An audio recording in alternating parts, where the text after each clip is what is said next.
បាទនៅក្នុងវីដេអូនេះយើងមករៀនអំពីបាទរបៀបតម្រៀបឈ្មោះទៅតាមអក្ខរក្រមបាទសម្រាប់បងប្អូនដែលជាគ្រូបង្រៀនឬក៏អ្នកគ្រប់គ្រងឈ្មោះបុគ្គលិកច្រើនអីឬក៏សិស្សអីអាចមើលមេរៀននេះបានបាទអញ្ចឹងនៅបច្ចុប្បន្នអក្ខរក្រមអញ្ចឹងពីឆដអញ្ចឹងទេវាអត់ទៅតាមកខកខងអញ្ចឹងទេឈ្មោះណាអញ្ចឹងដើម្បីតម្រៀបវាពីកទៅដល់អវិញតែយើងធ្វើយ៉ាងម៉េចឲ្យតាមដាំដល់តោះឥឡូវយើងមានតិន័យប៉ុណ្ណាយើង select ប៉ុណ្្នឹងមកគឺខ្ញុំ select ពីនេះបាទ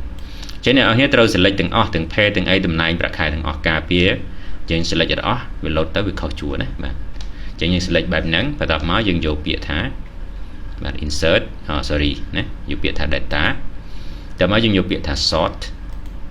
បាទបន្ទាប់មកបាទធម្មតាតនេះវាមាន text ណាបងប្អូនចឹងយើងដោះ text មួយមក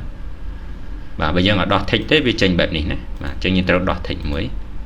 បាទបន្ទាប់មកយើងចុចទៅលើវាបាទចឹងអ្នកចង់សតទៅលើឈ្មោះយើងមកមើលអ្នក cloud ឈ្មោះយើងនៅ cloud នេះ cloud B ណា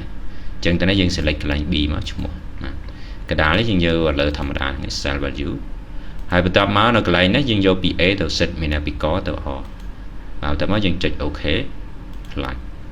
ចឹងយើងមកមើលអ្នករបស់យើងកែបដៃលើកមុនឆនសេចមួយនៅលើណាឥឡូវគៀងហួតមកនៅលើកខកខងចឆចូលឈញចឹងតើបាទចឹងប៉ុណ្ណឹងមកគឺជាការស្រេចបាទសម្រាប់បងប្អូនដែលបាទចង់រៀនបែបមកចេះមានគ្រូបាទសួរនាំបានត្រឹមត្រូវបាទឆ្ងល់ឲ្យសួរបានទាំងក្នុងមេរៀនក៏ដូចជាក្រៅមេរៀនអាចចុះឈ្មោះវាអនឡាញទៅបាទវគ្គណនេះត្រឹមតែបាទ$25ទេយើងរៀនមកចេះហើយគឺមានថែមមេរៀនបច្ចេកទេសការងារ Office